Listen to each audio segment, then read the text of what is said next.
les amis, le Real Madrid se qualifie en finale du mondial des clubs après une victoire 4-1 contre Al Ahly. Du coup les Égyptiens qui n'ont pas démérité, qu'on peut féliciter parce que vraiment ils ont montré qu'ils avaient quand même du talent, du niveau, ils ont tenté des choses contre le plus grand club du monde, ils n'ont pas joué que la défensive, ils ont osé faire des choses offensivement aussi, donc on peut en tout cas les féliciter pour ce match qui était assez intéressant.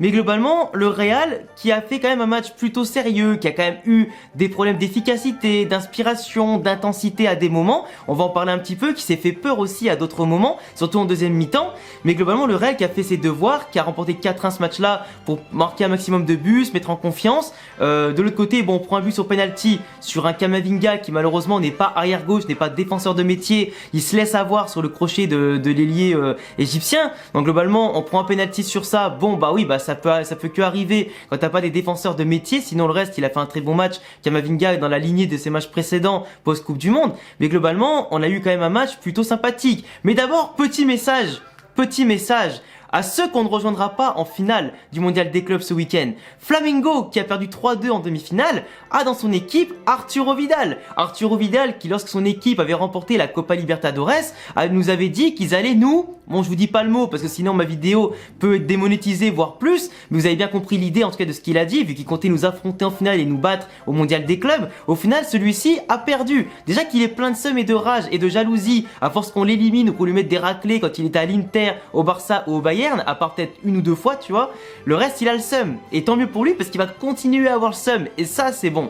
De l'autre côté, on va affronter du coup Al Hilal qui ne sera pas sous-estimé, du coup le club d'Arabie Saoudite ce week-end, qui a fait un très bon match contre Flamengo. Du coup attention, en espérant pourquoi pas qu'on ait Benzema de retour, qu'on ait Militao de retour, du moins que les absents soient de retour, surtout Benzema pour nous aider à remporter un maximum de fois ce trophée, avec plus de confiance du moins, même si là globalement l'équipe qu'on avait en place aujourd'hui a largement le niveau et doit normalement remporter le mondial des clubs avec ou sans Benzema. Tu joues au Real Madrid ou t'es remplaçant du remplaçant au Real Madrid, t'es censé quand même avoir plus de niveau qu'un mec qui joue à Al Hilal ou à Al Sadd, etc.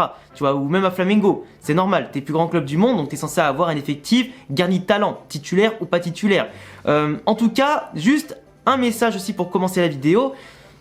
Arribas, la pépitas, les gars. Ancelotti, je te maudis de pas faire monter les jeunes talentueux qu'on a en tout cas au Castilla. Je te maudis de les faire jouer qu'1 ou 2 minutes par match quand tu les amènes en équipe première. Même quand le match il est plié, il leur donne que 5 minutes grand max. Et là le petit, il lui a fait fermer sa gueule et il était tout content, tout sourire Ancelotti sur ça. Mais désolé frérot. Mais là, Arribas, il monte, il arrive, oui il y a déjà 3-1, mais il se positionne bien, il sent bien le but, il a un sang-froid, il contrôle un tir, une frappe, un but.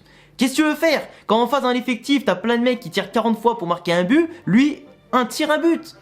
Qu'est-ce que tu veux de plus? Au Castilla, c'est le meilleur joueur, il est trop fort à 21 ans pour jouer en 3ème division. On aurait dû le prêter depuis déjà un moment à une équipe de Liga pour qu'il s'aguerrisse ou à l'étranger. Le Real a refusé plein d'offres pour lui. Au final, 21 ans, toujours en 3ème division, faudrait songer à le faire monter. Même si 21 ans, c'est jamais tard pour le football. Pour moi, à l'époque, déjà, dans les années 70-80, des fois, des mecs à 23-24 ans, ils étaient toujours en équipe réserve. Et c'est normal, en fait. Mais aujourd'hui, comme on starifiait un peu trop les jeunes de 16, 17, 18, 19 ans, on veut les faire monter le plus vite possible pour les faire exploser au plus haut niveau tout de suite. Forcément on perd un peu cette notion de talent, etc. Peu importe l'âge, ou du moins on vient à dévaloriser des joueurs qui à 21 jusqu'à 22 ans, 23 ans sont encore en 2ème division ou 3ème division, ce qui est pas normal. Mais globalement Arribas, comme le reste du Castilla, ont un talent monstre. Et pourquoi dépenser 50 à 100 millions sur d'autres mecs à l'étranger quand tu peux avoir des mecs à domicile qui peuvent faire un taf monstrueux aussi? En tout cas voilà, Arribas très content pour lui, et je pense que tout le monde dans les commentaires sera très content pour lui. Mais globalement le Real, première mi-temps, n'a quasiment pas souffert. On n'a quasiment pas souffert, les Égyptiens ont osé. Faut les féliciter encore une fois comme je l'ai dit en début de vidéo. Faut les féliciter d'avoir osé attaquer, de pas être resté que en défense. Donc ils nous ont mis légèrement en difficulté sur quelques occasions, en profondeur tout ça, mais globalement c'était rien d'extrêmement dangereux. Donc le Real qui voyait bien venir les choses, un Real qui a osé, qui a attaqué, qui était par contre pas inspiré tout le temps, qui était un peu lent dans l'intensité, qui avait le ballon certes, la possession, mais était trop stérile, trop lent, du coup on n'arrivait pas à faire déjouer le bloc de l'équipe adverse. Mais globalement Vinicius qui trop de fois joue à l'envers, et je suis désolé les gars, vous savez que je m'acharne pas sur Vinicius vraiment, enfin c'est à contre-cœur que je le dis, mais il est à l'envers. Il a pas le QI football d'un Rodrigo, et vous le savez, quand il faut accélérer, il ralentit, il cherche un centre. Quand il faut ralentir, il accélère. C'est pas normal, il est à l'envers ce mec, il est à l'envers.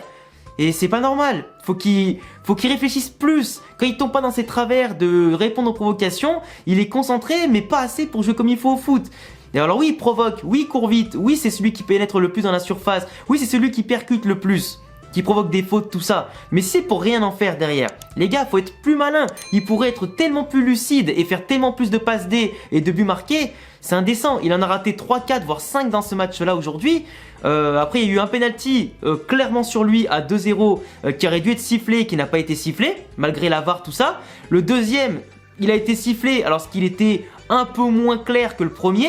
Modric en plus l'a raté en tirant quasiment aussi nullement que Asensio l'autre jour. Donc on va voir si certains d'entre vous vont insulter Modric en commentaire autant que vous avez insulté Asensio l'autre jour. Même si là globalement il y a eu la gagne, donc ça passe la pilule largement mieux que contre la défaite contre Mallorca, ça c'est sûr. Mais globalement les tirs de pénalty aujourd'hui, après il vaut mieux les rater quand on gagne comme ça que les rater en sens de penalty où on peut globalement se faire éliminer et perdre un titre, ça c'est sûr. Mais globalement, là c'est pas rassurant en ce moment, l'état de forme et de confiance de nos tireurs de penalty, que ce soit les anciens ou les plus jeunes. Mais sinon globalement, Vinicius, il marque un but parce qu'il a profité bien heureusement d'une erreur du défenseur. Donc il plante le but, il plante les bases, 1-0 à la mi-temps, on est bien. Donc parfait, mais globalement il gâche trop, il va trop à l'envers du jeu. Et il essaie trop de faire la différence tout seul aussi à des moments. Même quand il vient défendre des fois, il lâche pas son ballon, lâche plus vite le ballon. Ça peut éviter de se faire contrer, d'être désorganisé, d'avoir un ballon qui sera récupéré trop haut, et c'est un peu dommage. Faut qu'il lâche plus le ballon, qu'il joue plus libéré en fait, et qu'il réfléchisse plus aussi.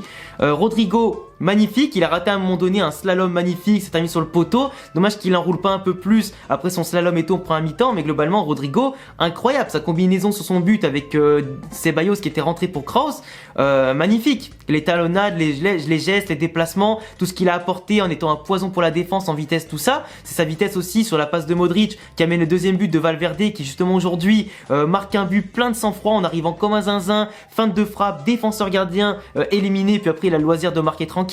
Mais tu vois, ça fait plaisir de voir Rodrigo et Valverde à ce niveau-là de décontraction, d'apport, ce côté poison qu'ils ont eu pour la défense adverse et d'intensité. C'est bien, Vinicius il a la bonne intensité, mais il faut maintenant la rendre intelligente l'intensité, comparé à Rodrigo et Valverde qui eux ont quand même un QI foot plus développé que Vinicius. Mais ça va venir, mais avec l'expérience, tu vois. Pour l'instant Vinicius c'est un bon joueur, c'est pas un grand joueur encore. Et pour moi il faut qu'il passe ce cap-là pour devenir un très grand joueur aussi.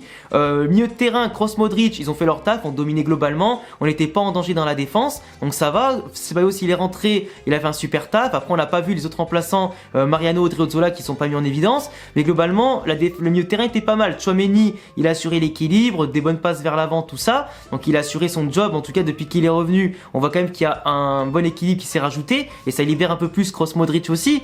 La défense, Alaba qui revient titulaire après un moment d'être blessé, il a fait un match correct, même si des fois il a fait faire des boulettes sur des longs ballons qui lui passaient au-dessus. Heureusement que les attaquants adverses s'y attendaient pas, parce que sinon ça les mettrait sur orbite. Rudiger toujours bien dans l'intensité, il a été bon en duel, bon dans l'impact, donc ça va, même s'il y a eu des placements un peu douteux en l'absence de Militao. T'as Camavinga, comme on l'a dit, c'est pas un arrière gauche de métier, il provoque un penalty, mais bon, fallait bien que ça arrive au bout d'un moment. Il va continuer à apprendre et dans tous les cas, tant qu'on perd pas à cause d'une de ses boulettes, ça va pas l'affecter mentalement, ça lui fera que apprendre. Nacho à droite, bah, il a fait son job, hein, il a fait ce qu'il fallait, en l'absence de Carvajal, malade de dernière minute aussi, parce que là en ce moment, entre Asensio pas là, Carvajal pas là, Militao pas là, Benzema pas là, etc., Courtois pas là, les absences commencent à se multiplier, Mendy et tout, ça commence à se multiplier. On va finir la saison avec Ancelotti et son fils qui vont rentrer sur le terrain. Faut quand même qu'on se rende compte des dingueries.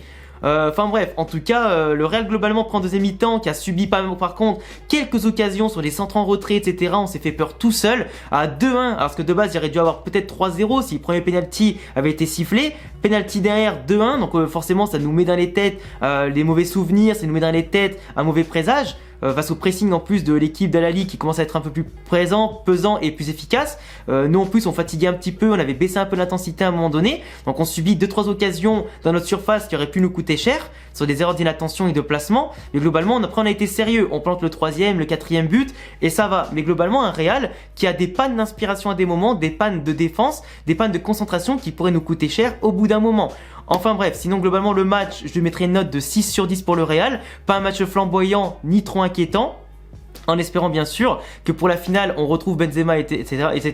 et qu'on retrouve un niveau d'intensité, pourquoi pas digne d'une Ligue des Champions, pour aller chercher ce premier trophée de la saison, de l'année pardon, enfin de l'année parce qu'on a déjà la Super Coupe d'Europe pour la saison, mais là il faut trouver le premier trophée de l'année 2023, pas être en blanc, gagner de la confiance et puis c'est tout. Après se relancer pour la Ligue des Champions, la Liga, la Copa del Rey au fur et à mesure, mais en attendant gagner ce titre c'est primordial, sinon c'est la honte. Enfin bref, en tout cas je vous laisserai me donner en commentaire qui est pour vous l'homme du match, vos impressions aussi sur tout ça. On se retrouve bien sûr dans la semaine pour d'autres vidéos sur le Real et la finale du mondial des clubs. Normalement je vais rater la finale normalement du mondial des clubs, mais j'essaierai quand même de faire au moins une vidéo avant match etc. avant de partir sur Paris pour des déplacements pour certains tournages. En tout cas je vous tiendrai au courant. En attendant voilà, donnez-moi tous vos avis en commentaire, abonnez-vous, cochez la cloche, le petit pouce bleu, tous les réseaux en description et à bientôt pour prochaine vidéo. Ciao.